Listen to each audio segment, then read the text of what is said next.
So what do we know in regards to IBD and maternal outcomes as far as the disease activity at time of conception?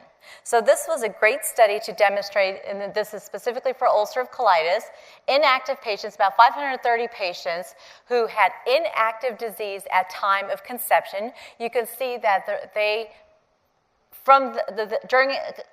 during conception, and so now the risk for relapse at time of pregnancy, during gestation, of the 12 months, including postpartum, you can see that here the risk of relapse was about 30%.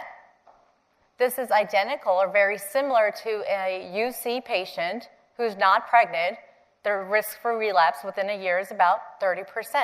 Suggesting here that if you have inactive disease at time of conception, your risk of pregnancy causing a flare is actually low if you have inactive disease at time of conception. With that said, now we have our other cohort, about 230 patients. At time of conception, there's active disease, active inflammation. And you can see there that about 45% actually have worsened symptoms during pregnancy, during the time of gestation, during pregnancy, as well as postpartum months.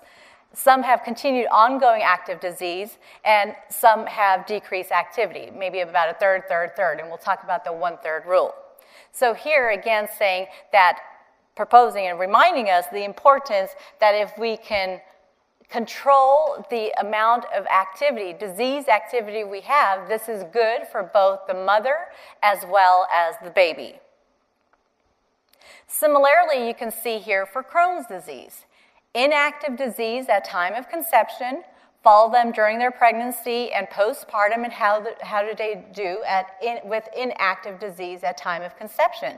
Likewise, 27%, same as a patient with Crohn's disease who's not pregnant as far as a risk for relapse. Again, emphasizing the importance of controlling disease before pregnancy, they will do better. If they have active disease, again, on the right side, you will see that the 90 patients who were studied with active disease at time of conception, how do those patients do?